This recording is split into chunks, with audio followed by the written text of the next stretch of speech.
mariage, c'est l'union entre un homme et une femme ou encore entre un homme et plusieurs femmes. Parce que la polygamie, elle est acceptée chez nous au Burkina Faso. C'est le lieu de la première socialisation. Vous savez, dans le temps, le mariage était géré par deux familles. À cela, nous pouvons tout simplement dire que c'était l'union entre deux familles, deux villages et même deux tribus. Aujourd'hui, force est de constater que ce lien sacré, tant vénéré dans le temps, n'est plus si sacré que ça. Parce que quand on regarde tout simplement le nombre de taux élevés des cas de divorce, on se pose la question, qu'est-ce qui n'a pas marché ? À cette question, bien évidemment, ce soir, nous aurons une réponse avec nos invités et bien sûr mon acolyte de tous les jours, Wendila. Bonsoir à toutes et à tous, ravi de vous retrouver une fois de plus sur le plateau de l'émission Sans Tabou. Ce soir, nous allons parler de divorce. Et voilà, quand on parle de divorce, c'est qu'il y a eu mariage avec nos invités et Wendila. Bonsoir à toi, Wendila. Oui, bonsoir Émilie. Comment tu vas? Oui, je vais très bien, très heureux de te retrouver. Plaisir partagé. On est heureux également de retrouver nos chers téléspectateurs et nous espérons bien que vous allez vraiment bénéficier de ce débat sur le plateau parce que nous avons des invités qui vont vous régaler. Voilà, c'est sûr qu'avec nos invités, nous aurons assez de réponses concernant ce thème du jour. Et pour nos invités, elle, c'est une star, une icône du 7e art, une dame que vous appréciez énormément. Elle est talentueuse, elle est belle. Il s'agit de Augusta Palenfo. Elle est actrice, comédienne et réalisatrice. Bonsoir Augusta. Bonsoir Émilie. Ravie de te retrouver sur notre plateau. Le plaisir est pour moi. Bienvenue. Merci.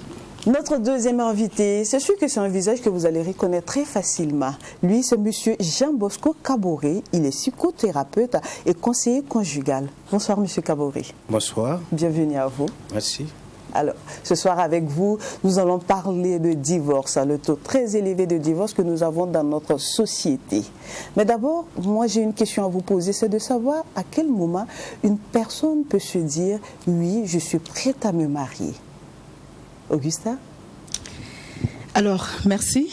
Si je dois commencer, ok. Mon oncle, tu me donnes la permission? Oui, tu as la permission. Pour les téléspectateurs, Augusta, c'est la nièce de monsieur Kaboré. Exactement. Voilà. Donc, c'est la nièce et l'oncle qui vont débattre ce soir. Alors, moi, je ne saurais pas dire si à quel moment on doit dire qu'on doit se marier. Moi, je crois que le mariage, ça vient tout simplement quand c'est le moment. Deux fois, on n'a pas besoin de décider. Il y a des gens moins âgés que nous qui vont avoir la chance d'avoir une demande de mariage. Il y a des gens qui sont plus âgés que nous, qui cherchent toujours à se marier, qui sont peut-être plus parfaits que nous, mais qui n'auront pas le mariage. Parce que tout simplement, c'est Dieu qui donne la chance, c'est Dieu qui te dit que c'est maintenant pour toi de te marier. Oui, je peux juste dire aussi qu'à un moment donné, je crois qu'il faut être mature aussi pour se dire que je peux me marier maintenant parce que j'ai fini de m'amuser comme diront d'autres personnes. Je suis encore trop jeune pour me marier. Je vais pas pouvoir supporter tout ce qui va se passer dans le mariage. Mais je crois que quand on commence à être mature et responsable, on doit se dire qu'on doit être forcément, en couple avec quelqu'un. Voilà, pour être encore plus mature. D'accord. Voilà. Merci. D'accord. Monsieur Kaboré. Alors, pour moi, je pense que le mariage d'abord résulte d'un choix. Alors, on choisit, c'est une conception. Et le choix du mariage a des exigences. Ça nous interpelle à apprendre à manquer de quelque chose. Et à se séparer de quelque chose. Le mariage, quand j'ai choisi pour me marier, il y a deux sortes d'amour. Il y a l'amour des amoureux, il y a l'amour pour contacter ce qu'on appelle l'amour du projet de vie du mariage. Je m'explique. Voilà, on en a besoin. L'amour des amoureux, c'est l'amour, l'attirance, l'euphorie, la sensation. Je t'aime. Tout est centré sur le charme. C'est un amour qu'on appelle Eros, un amour conditionné. Voilà. Et l'euphorie, l'amour des amoureux ne dure que maximum 2 ans après le mariage, à une date de péremption. Beaucoup se marient avec l'amour des amoureux, qui a une date de péremption. Alors que quand vous voulez contracter le mariage, vous devrez alors prendre conscience que l'amour des amoureux, tu m'aimes, je t'aime, une journée sans toi, c'est comme une longue marche dans le désert, ça c'est une date de péremption. D'accord, voilà. Un point en plus. Voilà. Maintenant, après 2 ans de mariage, l'euphorie finit. Maintenant, avant de se marier, il faut vérifier, voir est-ce que nous avons l'amour du projet du mariage. Excusez-moi, quand vous parlez de 2 ans, est-ce que ça varie d'un couple à un autre? Bon, psychologiquement, on peut dire que l'euphorie, la sensation, après le mariage, peut durer maximum 2 ans. D'accord, ça ne peut pas dépasser cela. Voilà. Pourquoi? Parce qu'une fois qu'on veut se marier, entre un homme et une femme, il y a quelque chose qui les échappe toujours au début. Ce qu'on appelle philia, ce qu'on appelle amitié. Tant qu'il n'y a pas d'amitié entre un homme et une femme, il n'y aura pas d'amour inconditionnel. Mais il y aura de l'amour captatif, possessif et conditionné. Et ce qu'il faut souligner, alors, l'amitié a des ingrédients. Si je dis à ma nièce tout de suite de me préparer une sauce tomate, elle va me dire, tonton, voilà les ingrédients. Oui. Donc l'amitié a des ingrédients qui est l'âme de la relation. 80% de la force de la relation vient de l'amitié. Premièrement, une écoute attentive. Celui qui m'écoute, non pas pour me juger, ni me condamner, mais c'est quelqu'un qui m'écoute pour comprendre mes besoins, mes attentes et mes aspirations profondes. Deuxièmement, nous avons appris à apprendre à se connaître. Est-ce qu'on se connaît? Pour aimer quelqu'un, il faut apprendre d'abord à connaître la personne. Troisièmement, c'est le respect. Il ne faut pas respecter l'autre parce qu'il se comporte bien.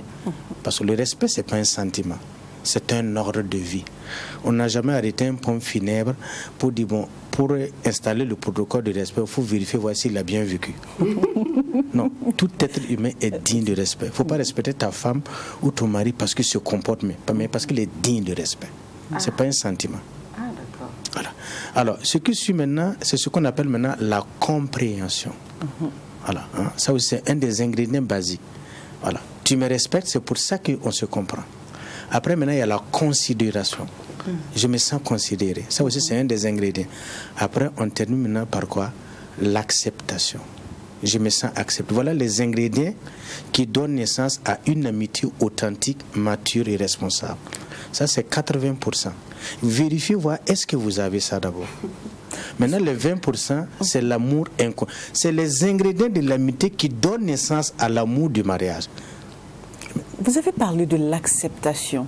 Moi, je voudrais que vous essayiez quand même de nous donner, de nous expliquer un peu ce dernier point-là. Parce que quand on entend l'acceptation, généralement, on voit ça, donc voilà, X ou Y doit m'accepter comme je suis. Est-ce que c'est vraiment cela? L'acceptation, c'est aussi un signe de pouvoir dire que je t'accepte tel que tu es, avec ton histoire. Tes défauts et tes qualités. Oui, tu es mon ami. Parce que l'ami, ce n'est pas celui qui nous juge. Celui qui cherche à nous comprendre, à nous accepter. Il m'accepte tel que je suis, tel que mon histoire. Il ne me juge pas de mes défauts. Non, il m'accepte. Il m'a accepté parce qu'il a des sentiments pour moi et il m'a accepté tel que je suis. Il ne fait pas de comparaison entre moi et quelqu'un. Voilà.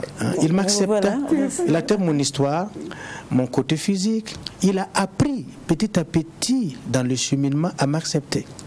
Parce qu'il a découvert qu'on ne peut pas me remplacer. Il n'y aura jamais 2 personnes comme moi sur cette terre. Je suis unique, précieux et digne d'attention à ses yeux. Mais est-ce qu'à ce moment, vous parlez d'acceptation, d'amour inconditionnel et d'amitié également qui renferme plusieurs qualités, ce qu'il faut avoir. Mais est-ce qu'en réalité, je suis amie à toi. Je prends l'exemple d'un homme et une femme qui veulent, en tout cas, cheminer ensemble.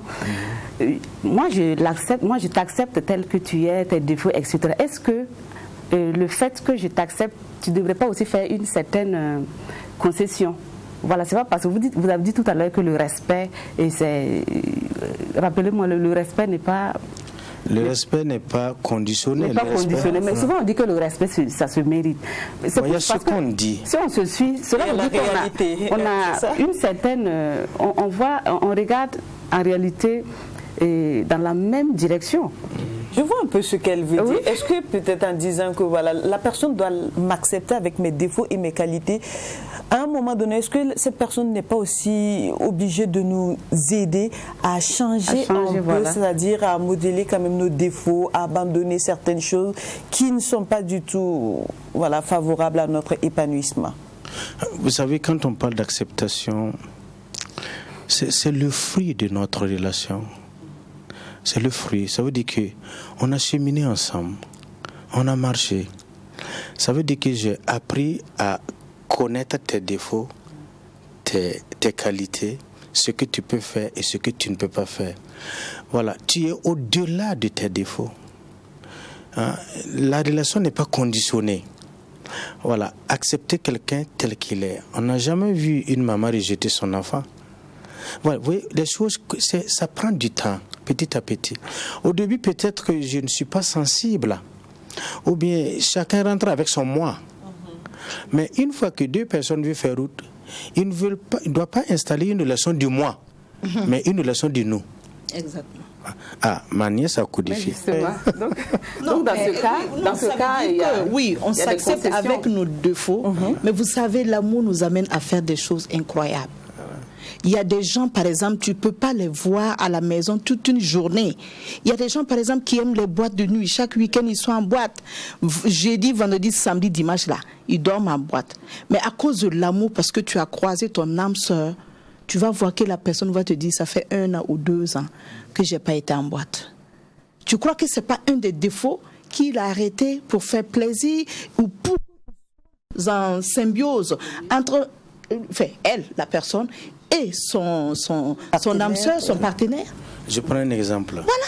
Voilà. À la présentation, tu as dit que ma nièce, elle est belle, elle est charmante. Oui. À travers son charme, elle ne peut pas passer inaperçue. C'est impossible. Voilà. Imagine qu'elle rencontre un homme qui reconnaît que son charme attire et captive, attire des prédateurs. Et il faut reconnaître qu'il y a des femmes qui ne commettent pas l'adultère par manque d'occasion. Comme des hommes aussi. Par manque d'occasion. Oui, parce qu'ils n'ont pas l'occasion.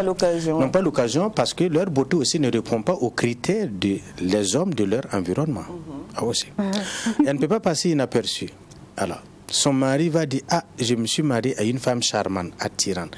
Quand elle passe, tout le monde regarde. Et je dois l'accepter parce qu'elle va...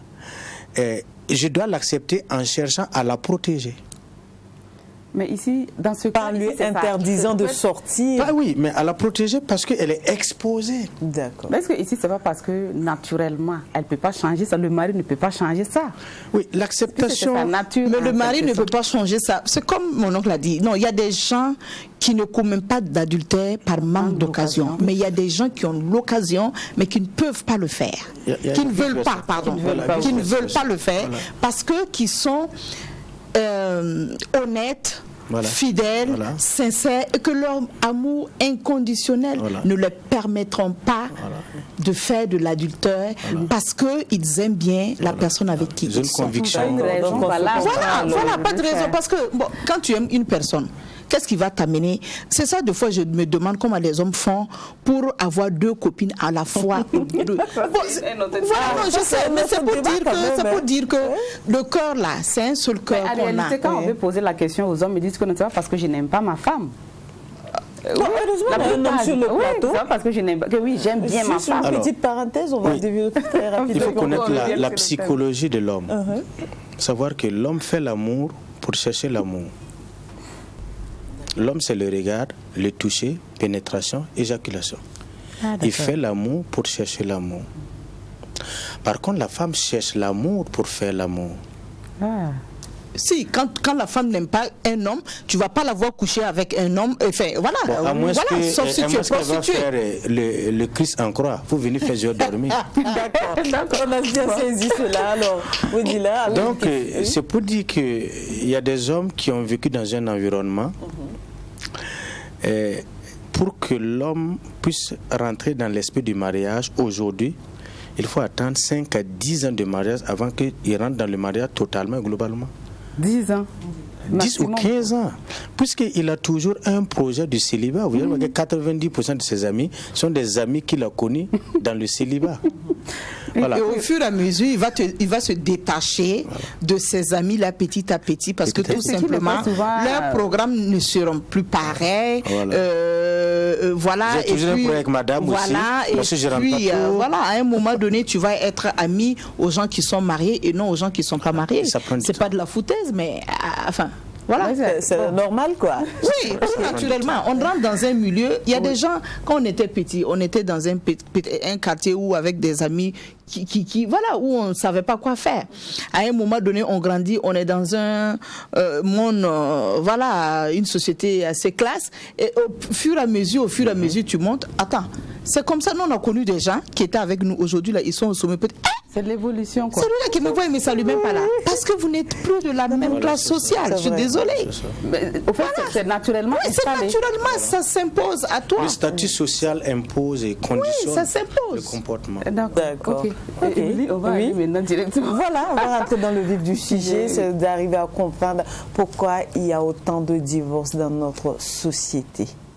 Parce qu'on remarque que voilà. ça se marie comme ça se divorce comme ça se marie. Effectivement. Et bon, lorsque j'étais en train de me documenter, mais c'est sous réserve, bien évidemment, je le dis, j'ai vu qu'il était marqué quelque part que dans le seul tribunal de grande instance de Ouagadougou, il avait été enregistré plus de 1400 divorces en 2020.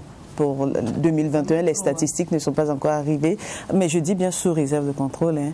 Donc, on se pose la question, qu'est-ce qui fait 1400 Oui. Voilà, dans le seul tribunal de grande instance de Ouagadougou.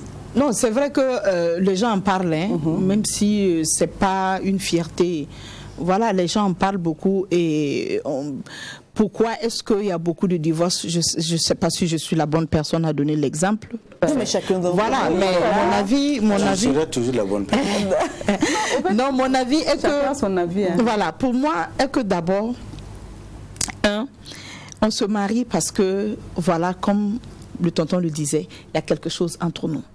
On ne se marie pas parce que ma voisine, ma copine, mon ennemi s'est marié, pourquoi c'est elle, pourquoi pas moi. Et je me lève aujourd'hui, je vais me mettre la corde au cou, forcer, et je sens que le monsieur, il n'est même pas à la hauteur où je puisse vivre le restant de ma vie. Parce que quand on se marie, c'est pas pour divorcer, à mon entendement. On se marie pour toujours. Ça, c'est un. Et il y a des gens aussi qui se marient sous la pression de leurs parents. Franchement, encore une fois, il faut que les parents sachent qu'on n'est plus à l'ancien temps. C'est-à-dire quoi? On n'est plus à l'ancien temps. La pression des parents. Il y a des parents qui vont dire, toi, à ton âge, là, tu as 40 ans. Tu n'as pas encore de mari. Là. Chaque jour, ils vont te dire, tes petites soeurs se marient, ça reste toi. 1, 2, 3, même quand il y a une réunion là. 2 fois, même partout où on te voit là. Il faut te marier maintenant. Il faut te marier maintenant. Lorsque les parents disent cela. Si, bien sûr. C'est pas tout qui est mauvais, mais la plupart, c'est mauvais. Tu crois que ma maman, c'est vrai, même si c'est maman qui m'a mis au monde, mais c'est pas là où je serai plus, là où je dois, où je peux être heureuse que elle. Parce que c'est moi, je vis une relation avec un monsieur. On ne dit pas tout à nos parents, je suis désolée. C'est pas parce que tu vis avec ou tu sors avec un mec où chaque crise ou chaque problème, tu vas courir aller raconter à ta famille. Non. Si tu veux que ta famille déteste ton homme avec qui tu sors ou avec qui tu vis, il faut raconter tout. Ah ben oui, tu ne peux pas raconter tout. Il y a des choses où tu le gardes en toi. Voilà, où tu te dis que non, ça va changer. Tu pries, tu essaies de te soumettre aussi, tu essaies de faire des choses pour que le monsieur voit aussi que tu fais des efforts. Mais tu ne peux pas tout à raconter. Puisque en racontant, après la crise va passer entre vous. Oui, et après, on ne va même pas recevoir ton homme, on ne va même plus le respecter. Il y a des choses, comme on dit, il faut cacher le derrière de ton homme comme ton homme doit cacher ton derrière. Parce que tu veux, tu ne veux pas. La femme aussi n'est pas assez parfaite. Il y a des choses qu'on fait où l'homme ne va jamais aller dire dehors. Il y a des hommes qui ont vécu avec des femmes où les femmes les ont coquifiées, les ont trompées. Mais tu penses que c'est pour autant, même s'ils ne vivent plus, c'est là le divorce psychologique, où tu vis avec la femme parce que tu as entendu qu'il y a eu, enfin, tu as vu qu'elle t'a coquifié et tu vas jamais plus vouloir être avec elle comme mari et femme. Mais tu n'oses pas dire à ta famille, tu n'oses pas dire dehors que c'est parce qu'il y a eu ça ça que je n'arrive plus à être vraiment en couple avec ma femme. C'est pas facile. Donc pour moi, il y a aussi les femmes. Moi, j'en connais des copines qui me disent, tu sais, ma maman me dit tout le temps, il faut que je me marie. Dès que je lui présente quelqu'un, ou bien quand il faut que je me marie. Faut toi, on a Katarsida. Toi, à ton âge, là, tu n'as pas de mari. Toi, à ton âge, tu n'as pas de gars. Mais non. En quelque sorte, ce que vous dites, c'est la pression familiale. La pression familiale aussi, deux fois, non. Bon, c'est plusieurs causes que je donne. Ça aussi, la pression familiale peut faire que, à peine tu as connu quelqu'un, tu vas être sérieuse et tout, tu l'amènes en famille, tu le présentes en famille. Et dès que tu l'as présenté, ça fait même pas 6 mois, tes parents t'enculent maintenant pour que tu puisses te marier au gars. Pourtant, vous organiseront le mariage. Voilà. Et vous n'avez pas eu assez de temps de vous connaître, de partager et de faire voir vos défauts. C'est ça qui est important. C'est pas ce qui est bien à moi. Mais c'est le défaut que j'ai pour que tu puisses savoir si je vais pouvoir accepter toi tes défauts que vice-versa. Ça, c'est 2. Je disais que c'est le fait aussi que il y a une tendance où on dit voilà, tout le monde se marie, genre ma copine s'est mariée, moi aussi il faut que je me marie. Après, ou des trucs comme ça. C'est celle de la société. La société sociale. Où on dit voilà, c'est les blessés de guerre là, elle est sortie avec, tu sais, il y a certains gars qui se la jouent parce qu'on parle de telle personne, ils veulent aussi paraître importants, ils disent ah tu sais celle-là je suis sortie. Pourtant ils se sont jamais croisés. Ça existe dans notre société. C'est vrai. Voilà, il y a aussi le fait que aujourd'hui, tout le monde voudrait être appelé Madame Telle. Comme si c'était un trophée sur la tête. Moi, je ne vois pas. Désolée. Voilà. Moi, je dis, si Dieu me donne le temps, les moyens, la personne avec qui je dois vivre, je ne vais pas refuser. Mais je ne vais pas me forcer à aller faire plaisir à la société ou à ma famille pour entrer dans un mariage. Parce que justement, demain, ça va finir par le divorce. Et encore, combien de personnes immatures gagnent la chance d'avoir des hommes qui se marient et après, ça passe en catastrophique. Tonton a dit, il faut être mature dans le mariage, il faut que vous soyez... Beaucoup de filles se marient aujourd'hui et ne savent pas préparer. C'est leur maman qui prépare pour leur donner les amènes. Tout ça là, ça fait faire la cause du divorce. Et quand tu te maries, tu dois savoir qu'il y a beaucoup de choses que tu dois laisser. Il y a beaucoup de choses que tu dois encore apporter pour améliorer, assaisonner votre couple pour que ça puisse durer. Moi, je regarde l'émission sur où le monsieur dit les femmes là quand ils se marient tout le temps, c'est les pains ici, c'est les pains ici. Non, chez toi la façon il t'a connu dans tes petits trucs jusqu'à tu es stylé là. Si tu laisses ça dedans. La bonne même qui vient là, elle va porter son petit truc là et puis il va voir ça. Il faut toujours se faire belle, il faut toujours être à la page, il faut toujours... Les gens n'aiment pas les câlins ici. Les gens n'aiment pas les câlins. Genre quand on voit un couple quelque part où ils sont assis, ils se touchent ou ils sont fond de petits câlins là, les gens vont dire... C'est pas un problème, c'est pas culturel aussi. Mais culturel ou pas culturel là, il y a d'autres choses qu'on voit ailleurs. Si ça là, ça peut te faire plaisir, ça peut mettre du magie dans votre relation. Pourquoi tu ne mets pas? Moi je n'ai pas honte de dire en public, chérie, mon amour, bébé, ça va? Mais non. Nous, on va vous regarder. Mais regardez-moi, peut-être que vous allez me copier. Ah, d'accord. Mais regardez-moi, je vais vous faire savourer parce que moi, je le fais. Madame Palefo, on va donner la parole maintenant à votre tonton. Elle est formidable. En la suivant, elle a parlé ici peut-être de manque de connaissance de l'autre. Mais est-ce que c'est à quel moment il faut... Comment ça se passe, la procédure de la connaissance de l'autre? Je rencontre quelqu'un, voilà, comment on peut se connaître davantage avant de sauter le pas maintenant et mettre la corde au cou, comme on le dit souvent? La connaissance est codifiée par des niveaux de communication. Un niveau neutre de communication, niveau extérieur, niveau intime, moyen et niveau intime profond.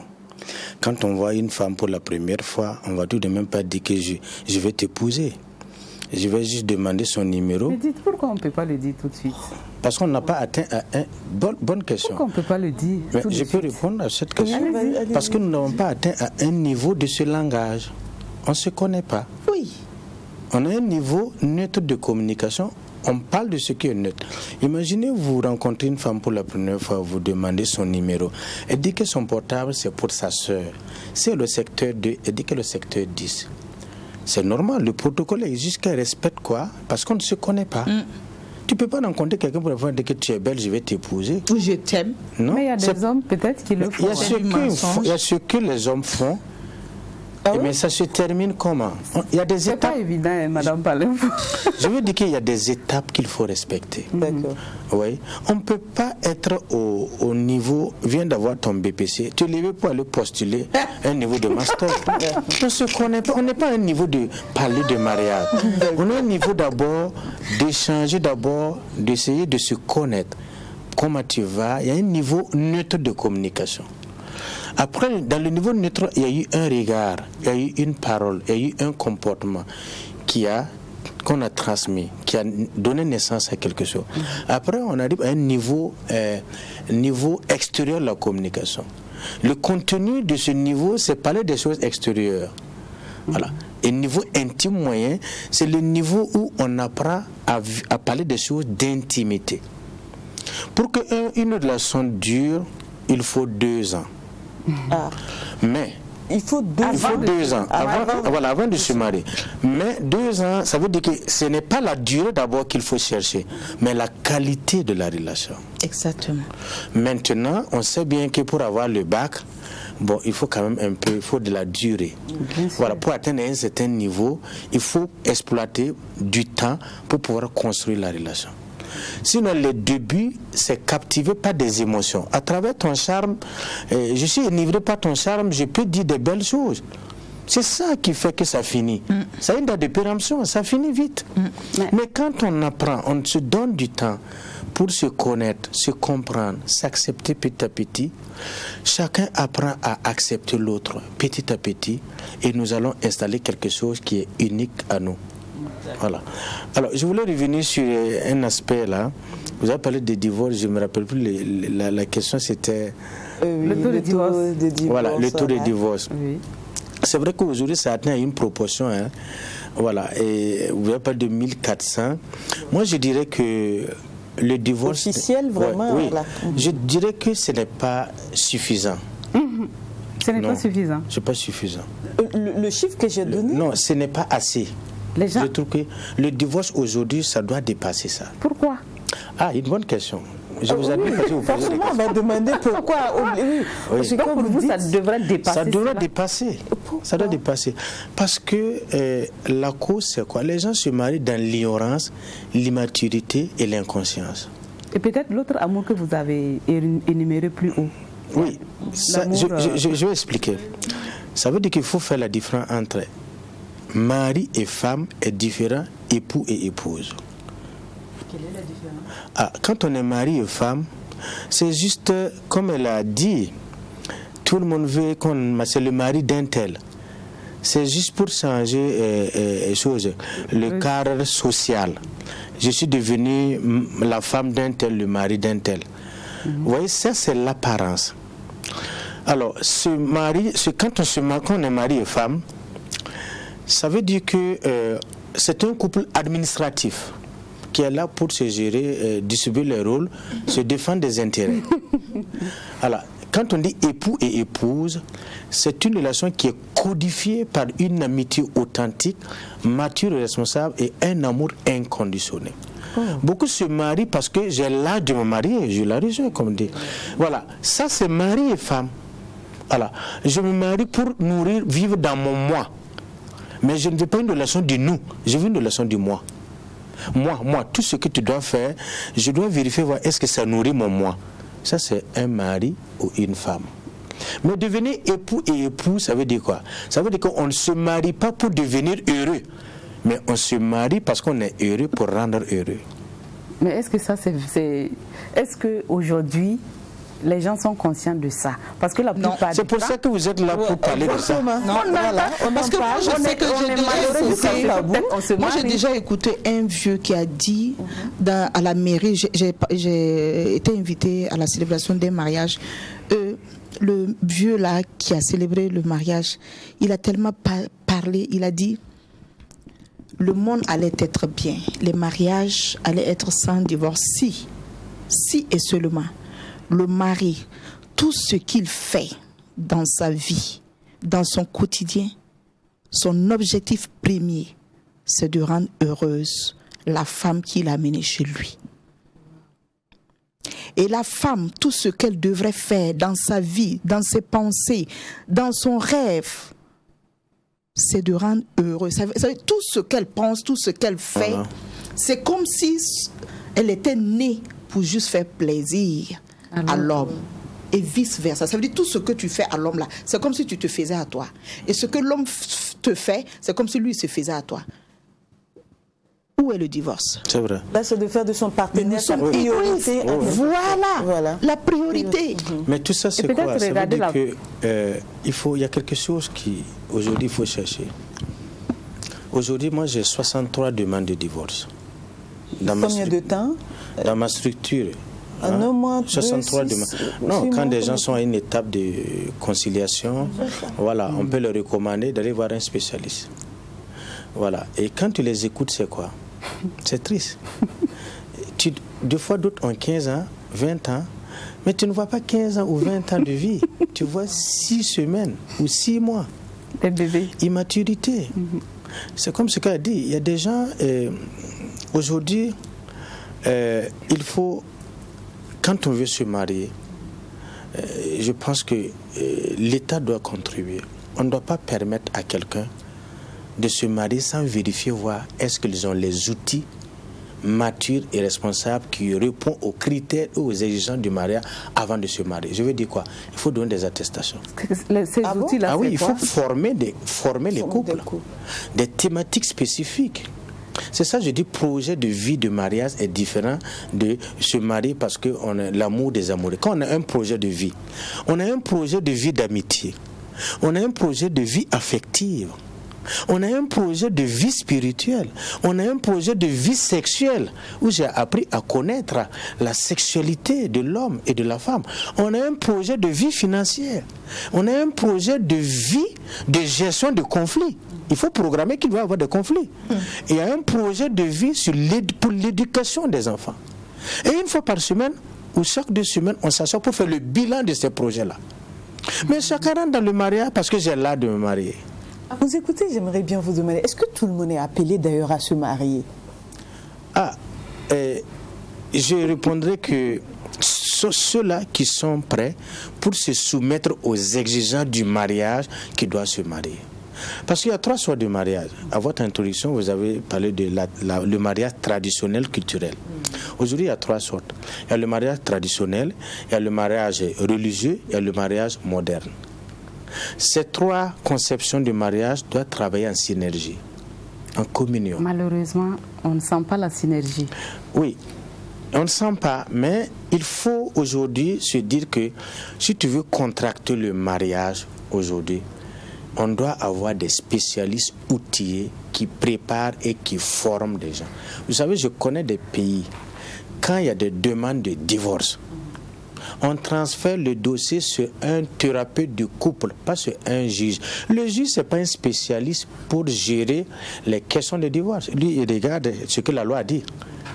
Est-ce que, aidez-moi un peu, peut-être moi, souvent je me pose la question, pour aller se marier, est-ce qu'on a demandé un taux ou un degré d'amour pour se marier? Pas du tout. Alors que le mariage est immatériel. Pourquoi maintenant, quand il y a problème, on cherche maintenant des raisons pour aller déposer? Le mariage est immatériel, ça veut dire que le mariage est spirituel. Et le mariage est sacré. Et quand on perd le sang du sacré, on perd le sang de toutes choses. Aujourd'hui, alors, on doit avoir des conseillers conjugaux, des thérapeutes qualifiés qui peuvent aider le couple à dépister. Moi, je suis resté avec un couple 3h45 pour les écouter.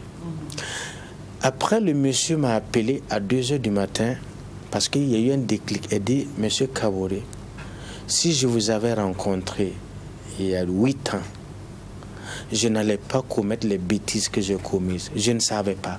Personne ne m'a parlé du mariage. Et chaque fois que 99% des gens que j'écoute, immaturité, c'est le mariage du moi et non un mariage du nous. Mais pour rebondir sur ce qu'elle a dit sur les parents, Aujourd'hui, quand vous... Je peux vous couper un instant. Allez-y. Avant de rebondir, vu qu'on vous a écouté pendant un bon bout de temps, on aimerait aussi bien écouter ces Ouaravillois à qui nous avons tendu notre micro pendant un bout de temps et puis on revient juste après pour la suite. Ça ne vous dérange pas, j'espère? D'accord, merci beaucoup. Allons-y suivre alors cet élément et on revient juste après.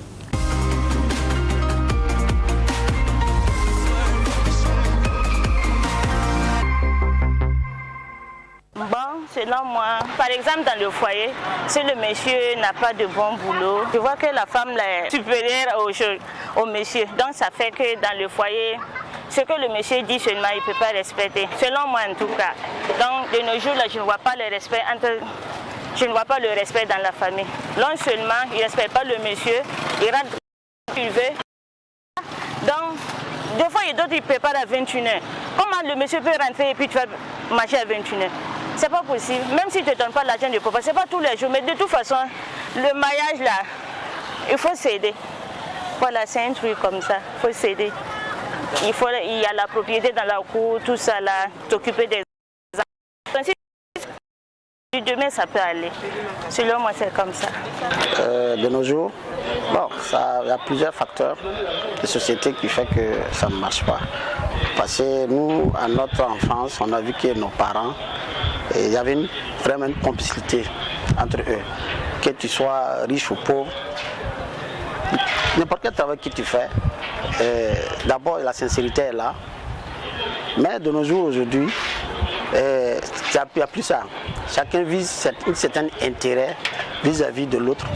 Et c'est ça, souvent, ça complique beaucoup de choses. Le matériel, il n'y a pas trop de social, il n'y a pas trop de compréhension entre les couples.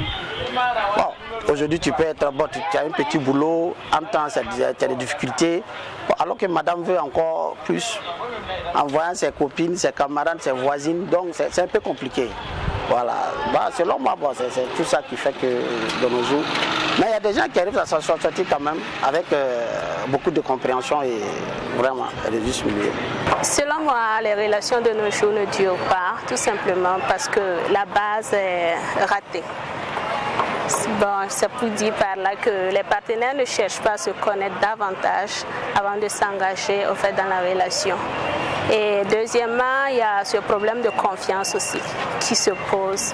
Les couples de nos jours ne se font pas mutuellement très confiance. C'est ce qui fait que très souvent, il y a des malentendus et voilà. Bon, selon moi, c'est l'arrogance des femmes. Les filles d'aujourd'hui pensent qu'elles sont arrivées. Moi, je crois que non. Elles ont beaucoup à apprendre. Et je parle aux mamans de bien conseiller les filles quand elles vont vouloir sortir dehors. L'éducation qui se passe dedans doit être le meilleur. Parce que si tu éduques mal ton enfant, tu vas la trouver tout le temps dans ta maison et elle sera toujours la maîtresse des hommes mariés de dehors. Pour moi, c'est pour l'émancipation. C'est une bonne chose. C'est une bonne chose. Mais les femmes doivent faire la part des choses. Pourquoi elles vont croire que l'émancipation et la soumission. Pourquoi elles vont comparer l'émancipation et la soumission? C'est tout. Le mariage d'aujourd'hui ne dure pas parce que les hommes ne disent pas la vérité aux femmes. Moi, je peux mentir à une go que je peux prendre pour de passage. Mais le mariage, là, pour marier une femme, là, dis-lui la vérité, dis-lui ce que tu es. Si elle t'accepte comme ça, tel qu'en soit tes défauts, elle pourra te supporter. Mais si toi, tu n'as pas voiture, tu n'as pas villa, tu manques, j'ai une villa, j'ai construit, j'ai pas terminé, bon, tu vois, la fille est chaud, mon mari a une villa, il a une voiture, elle rentre, toujours on est dans nos lotis, on est dans ou bien c'est le bailleur qui vient vous chercher. Tu vois, déjà la confiance est déjà ratée, elle ne peut plus te faire confiance. Et tu sais que la femme a toujours des pointeurs de gauche à droite où elle a l'embarras du choix. Maintenant elle pensait que tu étais le bon choix, donc finalement ça va l'amener à réfléchir en arrière. Tu vois, donc ça ne peut pas durer. Chaque fois elle va te dire je vais en famille, dans ça encore, les autres pointeurs vont revenir prendre. Donc ça ne peut pas durer. Sinon selon moi, la femme en tant que telle, dis-lui la vérité. Voilà moi mon Jassa qui est là, il ne va pas te dire que j'ai une boutique. Je me demande ici à Nabia, ici assis dans la poussière, là il vend. Si tu m'as vu dans ça là que tu veux, je sais que ça c'est l'amour vraiment. Je sais qu'elle pourra supporter. Peut-être un jour ça va changer. Bon, le mariage d'aujourd'hui ne dure pas Il y a plusieurs raisons. Ce n'est pas une seule raison, il y a 1001. Et pourquoi? Ces raisons en général, ça vient de nous les femmes. Je suis femme, je reconnais, d'accord. Une femme dans un foyer doit être soumise. Quand on dit soumise, on n'a pas dit de donner le dos toutes les nuits et qu'on tape. Non. On n'insulte pas le mari, on ne crie pas sur le mari. L'expérience que moi j'ai, on ne crie pas sur le mari. Et on tend la main au mari. Le mari est le responsable du foyer, d'accord, mais la femme accompagne le mari dans le foyer. Raison pour laquelle, parce qu'aujourd'hui, nos enfants ne veulent pas donner leur argent dans le foyer. On ne veut pas donner leur argent au mari. On dit non, moi je ne vais pas travailler et puis te donner ton argent. Tu vas aller chercher fille dehors. Non. On se supporte dans le foyer. Pour moi, il faut se supporter. Il faut se donner la main et c'est ça qui fait durer le foyer. Bon, moi je pense que les mariages d'aujourd'hui, c'est les conditions là même qui ne sont plus faites pour que ça dure. Puisque les rencontres là même se passent dans des coins où réellement ça ne peut pas durer. Donc avant le mariage se faisait, c'est les familles qui se mariaient avant qu'il y ait mariage. Mais maintenant c'est les deux qui se rencontrent et ils viennent mettre les familles devant les fêtes accomplies. Donc quand il y a problème, qui peut intervenir? Oui, c'est comme ça. Donc c'est bien qu'on n'a qu'à prier Dieu seulement que les jeunes là quand même essaient de revoir les fondements de leur mariage. C'est-à-dire au lieu de vous rencontrer dehors, il faut chercher à connaître les deux familles d'abord, les mettre en contact pour qu'ils voient si c'est compatible ou incompatible. Puisqu'avant, il y avait des incompatibilités dans les mariages. Par exemple, une bobo ne pouvait pas se marier à un peul. Comme un Yarara comme moi ne marie pas une peul. Donc tu vois, maintenant là, ce sont des choses qui se font. On ne demande même pas si c'est faisable ou pas. Donc pour moi, c'est ce qui est le dommage de cette histoire. Et voilà, nous sommes de retour sur le plateau de l'émission Sans Tabou. Si vous venez de nous prendre en marche, aujourd'hui nous parlons tout simplement de divorce, le taux très élevé du nombre de divorces que nous avons dans notre société. Quelles sont les causes ainsi que les conséquences? Notre dernier intervenant a parlé en fonction de la tradition. Je me retourne vers Augusta pour savoir quel a été ton avis en regardant cet élément. Je partage certains avis, il faut se dire que il y a des choses, je me rappelle pas de tout ce qui a été dit, mais il y a des choses qui sont cela, qui sont vraies. Il y a des choses que on a même parlé de ça. Voilà, comme le dernier intervenant, le papa qui disait que avant, voilà, il y a des choses qui étaient interdites de faire. Les différentes ethnies qui pouvaient pas se marier entre eux, et aussi le fait que avant, quand les enfants se connaissaient, même avant le mariage, tu vois, les parents arrivaient quand même à se côtoyer, à se frotter et à savoir des choses, à mieux se connaître. Et en ce moment, c'est les parents qui les lient. Mais aujourd'hui, c'est des enfants qui viennent vous imposer leur union. Et maintenant, donc c'est grâce aux enfants que les parents se connaissent. Et quand ça va pas, c'est vrai que les parents ne se connaissent pas assez parce qu'ils se fréquentent pas, ils se connaissent pas assez pour pouvoir parler et trancher sur ci ou ça. Mais quand ça va pas, chacun dit que mon enfant a raison, qui va bannir son enfant pour l'autre? Voilà, donc je vois bien, il y a des choses qui sont bien, et aussi le mensonge, comme on dit, il faut être toujours vrai dans la vie. Voilà, il faut pas vivre au-dessus de ses moyens, il faut pas vivre au-dessus de la fille. Croire que voilà, tu es le Richard entre guillemets qui peut, du quartier, et pendant ce temps non, il faut que, je crois que quand il y a de l'amour et que l'amour est vrai, on peut vivre avec quelqu'un qui est en bas de nous, financièrement je vais dire, mais que vous allez être heureux. Il faut juste la compréhension, l'amour vrai entre vous, parce qu'aujourd'hui c'est toi qui en as, demain ça peut être le monsieur qui va rebondir et qui va même te donner plus que ce que tu ne pensais.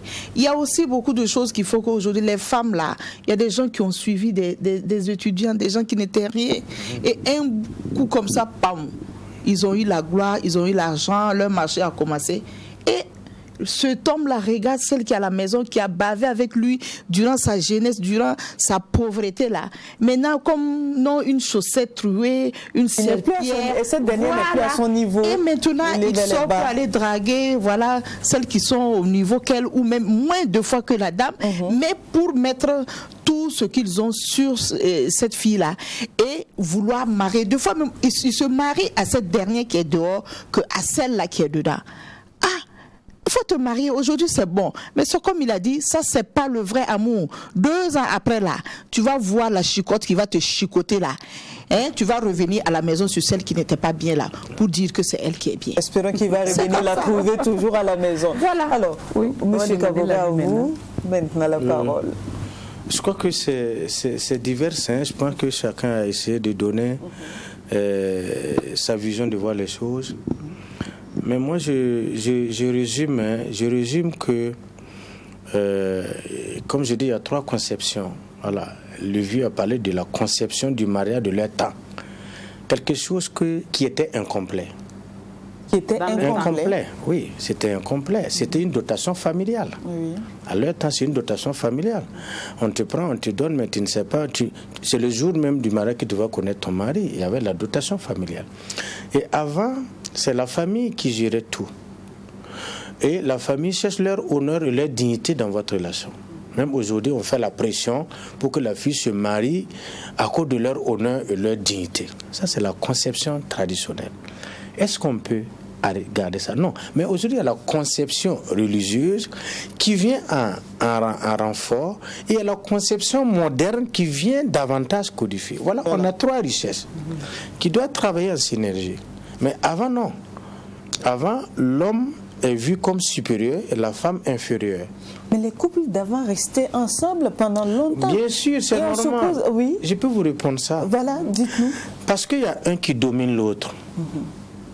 Il y a un qui accepte d'être dominé. Oui, puisqu'il a été, elle a été éduquée naturellement pour ne pas développer. Par exemple, la femme a été éduquée pour ne pas développer sa féminité. Non, c'est ce elle est là pour servir. Vous savez, avant, par exemple, sur les Mossi, si on dit un homme est très riche, il a 3 choses. Il a beaucoup de femmes, il a des animaux, il a beaucoup d'enfants.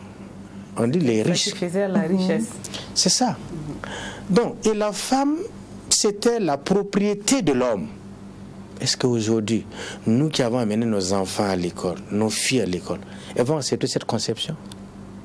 Est-ce qu'on ne peut pas les éduquer à accepter cela? Voilà. Et le mot soumission, oui. Le mot soumission qui est mal interprété, où on pense que soumission veut dire que la femme est inférieure et l'homme est supérieur. Non. Soumission, étymologiquement, veut dire respecte. Parce que dans toute structure humaine, il y a un responsable. Il n'y a pas une structure humaine où il n'y a pas de responsable. Comme vous avez dit dans votre introduction, la famille est la cellule de base de la société et a pour fonction le mariage. Alors, dans le mariage, on a donné la responsabilité, le chef, le patron, c'est l'homme. Mais que veut dire chef, que veut dire patron? Alors, le chef et le patron et le responsable, c'est celui qui veille au bien de la famille. C'est pas celui qui domine les autres, celui qui prend soin. Donc, le respect de la femme est le résultat de l'amour qu'elle reçoit de son mari. Ah, donc ici, excusez-moi, donc ici, c'est conditionné. La soumission est une conséquence en quelque La soumission est le résultat de l'amour qu'elle reçoit de son mari. Donc c'est conditionné, c'est une conséquence. C'est vice versa, c'est tout un ensemble. C'est vice versa. Voilà, l'amour que l'homme donne est le résultat du respect que la femme. Chacun joue un rôle, c'est pour compléter l'autre. C'est comme si tu as le boulon et moi j'ai l'écrou. Mais pour avoir le boulot 10 parce que moi j'ai l'écrou 10. Okay. Donc si on comprend mieux, cela veut dire que sans protection, il n'y a pas de soumission. Sans protection. Puisque l'homme joue le rôle de protection de la famille. Oui, il peut faillir parce qu'il n'a pas appris. Mais en ce moment, on peut s'asseoir et changer. Ce qui manque aujourd'hui, c'est apprendre à exprimer un mécontentement Ça, c'est un. Et reconnaître qu'il y a des aléas, c'est-à-dire des frustrations de 2 heures, de 6 heures, de 4 heures qu'on rencontre. Mais aujourd'hui, on peut prendre une frustration de 2 heures pour en faire une frustration d'1 semaine. Des années. Ma femme rentre après 21 heures. Et je vais bourrer 1 semaine, je ne mange pas son repas. Alors qu'il fallait exprimer ton mécontentement et avancer. D'accord. Voilà. Donc il faut apprendre à avancer comme ça. Ok. C'est vrai qu'on a abordé les facteurs, mais moi il y a une question qui me trotte à l'esprit là. Souvent on entend les parents, certaines personnes dire si tu te maries et que ça ne marche pas, voilà, tu peux divorcer. Après je me demande, est-ce que cette phrase en elle-même ne peut pas être une cause aussi? Le fait de dire, parce que dans le temps, quand même, divorcer, c'était tellement mal vu. Moi, aujourd'hui, le divorce est devenu tellement une chose assez banale. Ne prenez pas chaque fois avant. Parce que même aujourd'hui, si l'oncle me permet, même aujourd'hui, le divorce est toujours mal vu. Oui, c'est ça, c'est mal vu. Même aujourd'hui, le divorce est toujours mal vu. Mais pourquoi est-ce que je dois rester dans un foyer pendant que ça ne va pas depuis des années? Je vous jure que les gens ont honte de parler de ça. Mais il faut qu'on en arrive. Et après, la personne peut péter des plombs, tu ne sais pas, la personne n'est plus elle-même. Beaucoup. Tu vois des femmes qui ont tout pour être heureuses, mais qui sont dans un foyer de merde où ils ne vivent presque pas. Je vous jure, il n'y a plus d'amour, il n'y a plus d'échange, il n'y a plus de bonjour à peine. Est-ce que c'est pas parce que les gens... Avec ton mari, où tu étais contente d'aller vivre les mariés, oui, tu veux marier, oui, vous vous mettez les bagues au doigt, et après, ils vivent dans ça pendant 15 ans. Et l'homme, toute sa vie, c'est dehors. Et même la femme aussi. Aujourd'hui, pourquoi il y a beaucoup de femmes mariées qui trompent leur mari? Est-ce qu'on ne peut pas se poser la question? Vice versa, je comprends. C'est pour dire que tout simplement parce qu'ils cachent le fait qu'ils ne veulent pas divorcer, pour que tout le monde dise mais ils sont à l'état après 20 ans. Parce qu'on cache, là, c'est le divorce affectif. Voilà, ça c'est le divorce affectif. Il y a aussi des divorces aujourd'hui. Parce que si on mettait... Oui, ils cachent leurs problèmes. Ils ne le disent pas au grand jour, ils vivent malgré tout dans le foyer qui ne va pas. Mais est-ce que c'est les gens qui vivent avec eux? C'est ce que je dis encore aux gens. Est-ce que c'est pas le fait même de cacher qu'il y a toujours ces problèmes-là? De cacher à la société, de cacher... Mais non, mais c'est pas la société qui nous a mariés. On doit parler de ça à la société. Oui, c'est pas la société qui nous a mariés. Je me suis mariée avec quelqu'un parce que je me sens... Oui, c'est leur jardin intime, c'est leur intimité. Ce qu'elle dit, il faut reconnaître ce qu'on appelle le divorce affectif. J'ajoute pour dire quoi? Ça veut dire, vous voyez que il y a des gens qui contractent le cancer. Des femmes qui ont contracté le cancer par manque de joie, par manque de bonheur. D'accord. Ça, c'est vrai. Et aujourd'hui, même l'homme qui trompe sa femme est malheureux, mais il ne sait pas qu'il est malheureux. Exactement. Sinon, tu vas sortir. Pourquoi si tu as tout dedans? On ne peut jamais tromper sa femme et avoir la joie ni la paix. Tu vas sortir. Parce que c'est un boulot même. Okay. Je vais vous couper encore un instant. Très rapidement, nous allons faire un tour sur Facebook pour avoir l'avis de nos internautes. Et Wendila va nous partager ses avis-là. Alors, nous avons la réaction de Bibata Oubda. Elle dit que les responsabilités sont partagées. Les femmes ont mal compris l'émancipation et ne sont plus soumises. Les hommes s'attachent plus à la beauté extérieure que intérieure. Les hommes, tout comme les femmes, sont devenus des matérialistes. Nous avons la réaction de Oumarou Sourgou. Elle dit que Madame Oubda, merci bien pour le débat ouvert. À mon avis, pas assez de temps de se connaître avant le mariage, l'intérêt égoïste des deux, manque de soumission envers le mari, le non-respect des coutumes, ce qui concerne le mariage. Nous avons la réaction de Richard Bernie. Lui dit que trop de divorces à cause de l'orgueil, manque de communication, beaucoup d'incompréhension. Nous avons la réaction de Kafi. Kafi, elle dit que le choix de la mauvaise personne. Un petit constat, la plupart des personnes se mettent en couple juste pour impressionner le monde ou la famille, ou du moins échapper au ragot. Genre, il ou elle a tel âge et même pas de foyer, pas un foyer ni un enfant. Exemple, après les études, le diplôme, le travail, il faut se marier. C'est la chronologie normale de certains. Voilà, c'est ce qu'elle a dit. Nous avons la réaction de Wali Diaboudou. La déconnexion culturelle y est pour beaucoup. avant le mariage impliquait les familles, mais de nos jours, ce sont des individus. Vous serez d'accord avec moi que lorsque la famille est associée du début de la relation jusqu'au mariage, pour divorcer, il faudrait l'accord de cette dernière aussi. C'est pourquoi les mariages arrangés, que d'aucuns appelaient forcés, tenaient. Alors la dernière réaction, c'est Zongo Saturné qui dit que avant c'était les deux familles qui se mariaient et invitaient le couple à matérialiser cette union.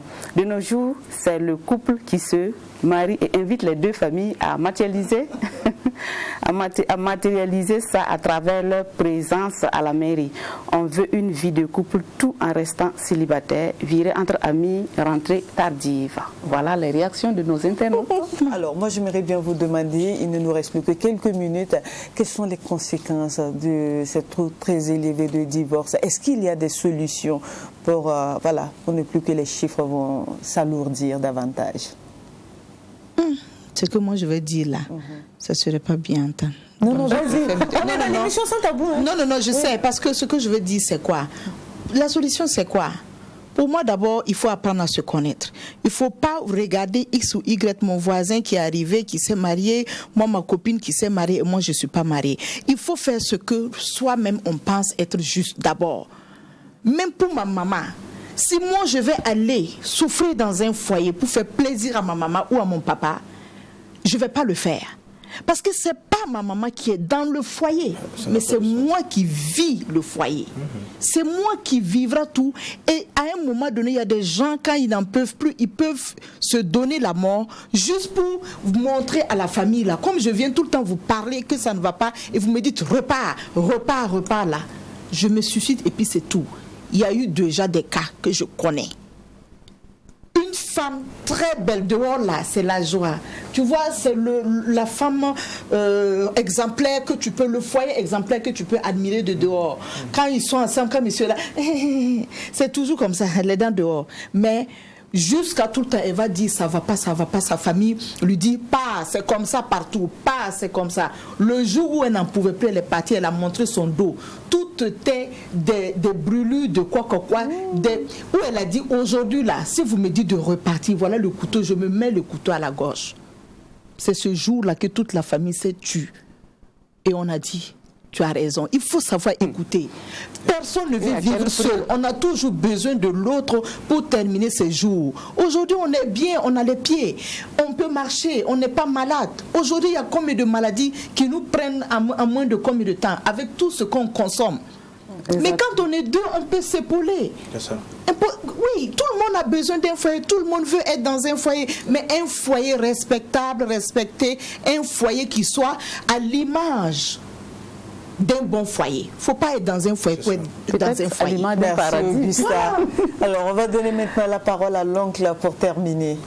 Alors, je rejoins un mot qu'elle a dit. Il faut se connaître. Parce que le mariage est sacré. C'est l'école de base, comme vous l'avez dit au début. Alors, la première aujourd'hui, pour réduire vraiment le taux de divorce, il faut qu'on ait une école de l'amour, une école du mariage. On ne doit pas se marier sans ne pas recevoir une formation. Voilà. Et même avant la formation, il faut avoir des spécialistes qui vont accompagner le couple. Et même l'accompagnement doit continuer 2 ou 3 ans après le mariage. Il faut les accompagner.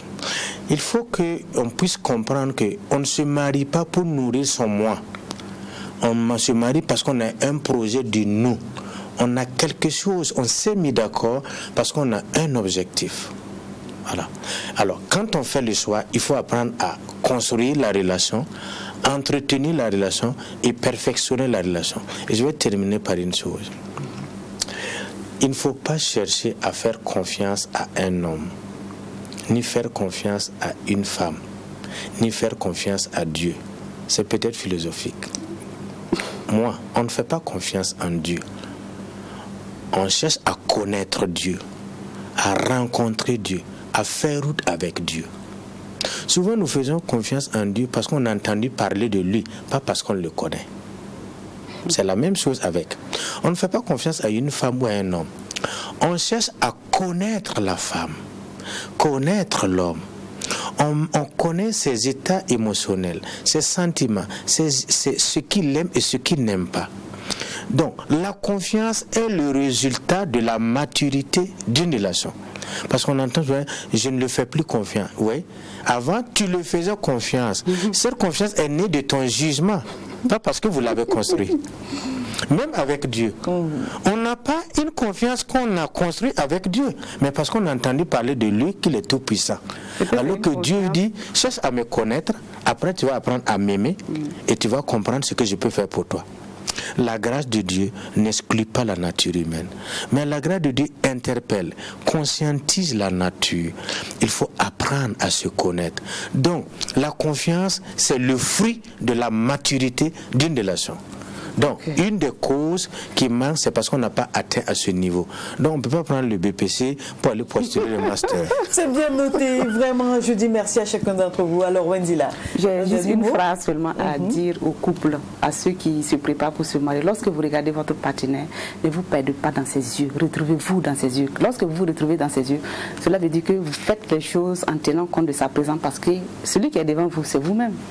Donc c'est ce que moi j'ai à dire en tout cas. À tous ceux qui aspirent à se marier, à tous ceux qui sont déjà en couple et qui ont des difficultés, pensez à cette phrase. Je crois que les choses vont s'atténuer et puis vous allez vivre heureux, comme ce que Augusta Palinfo l'a dit. Vraiment, grand merci à chacun d'entre vous et bien évidemment à vous aussi, chers téléspectateurs. Ce soir, nous avons parlé du taux de divorce très élevé dans notre société avec Augusta Palinfo. Elle est actrice, comédienne et réalisatrice. Et notre deuxième invité, c'est monsieur Jean-Bosco Kabouré. Il est psychothérapeute et puis il est conseiller conjugal aussi. J'espère qu'avec tout ce qu'ils ont dit sur ce plateau, vous allez pouvoir vous retrouver, comme Wendila le disait tout à l'heure. Et si vous étiez perdu, on espère que cette émission va apporter un petit plus dans votre vie. N'oubliez pas, Sans Tabou, c'est tous les dimanches à partir de 16h sur Truth TV, chaîne 254, sur les bouquets Canal+. Vous pouvez nous suivre aussi en streaming au www.truthtv.bf. Sur ce, nous on va vous dire au revoir, portez-vous bien et que Dieu bénisse le Burkina Faso. Amen.